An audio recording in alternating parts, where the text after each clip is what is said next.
Bonjour et bienvenue dans ce nouveau podcast qui sera peut-être encore court parce que je voulais revenir sur un point que j'ai déjà abordé précédemment. J'ai envie de vous parler de la blessure d'humiliation et de son lien avec la dépendance au regard de l'autre. La blessure d'humiliation se caractérise par un sentiment de honte et de dévalorisation extrême qui est causé par un événement humiliant vécu dans le passé.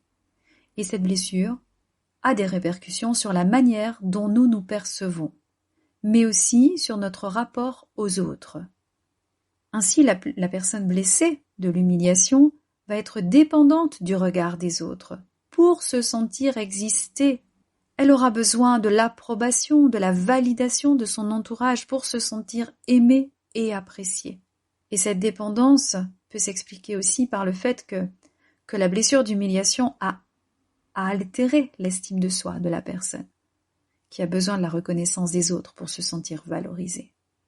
Cette dépendance au regard de l'autre peut prendre différentes formes. Par exemple, la personne blessée peut constamment être en quête de compliments ou de validation, et elle peut être aussi également très sensible aux critiques et aux remarques négatives qui peuvent réactiver sa blessure d'humiliation. Ou au contraire, elle va avoir du mal à entendre les compliments des autres. Si la blessure est bien ancrée, cela peut être aussi un mécanisme de défense qui se met en place. Donc ne pas admettre que l'autre nous donne de la valeur. Si vous avez écouté les autres podcasts concernant la blessure d'humiliation, vous allez mieux comprendre ce que je veux dire par là. Je reviens à cette dépendance au regard de l'autre, qui peut être problématique, car elle peut nous amener à faire passer les besoins et les désirs des autres avant les nôtres. Et nous pouvons nous sentir obligés de répondre aux attentes de notre entourage, pour ne pas risquer de les décevoir, mais c'est surtout pour ne pas risquer d'être critiqués. Alors oui, cela va nous empêcher de nous affirmer, de prendre soin de nous-mêmes. Pour soigner la blessure d'humiliation, il faudra sortir de cette dépendance, sans pour autant porter le masque de l'arrogant ou prendre le rôle du bourreau.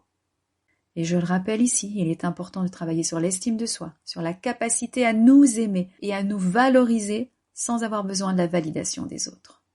Rappelons-nous aussi que les autres ne sont pas responsables de notre bonheur, que nous avons le droit de nous affirmer, de prendre soin de nous-mêmes. Tout commence par nous.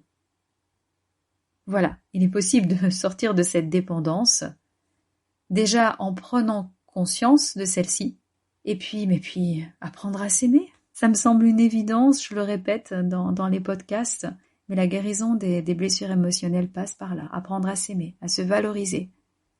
Et puis tout doucement, on pourra retrouver une vie plus épanouissante. Merci de m'avoir écouté. Et à bientôt pour peut-être encore 1 ou 2 épisodes, et puis je m'arrêterai pour cette blessure de l'humiliation. Merci.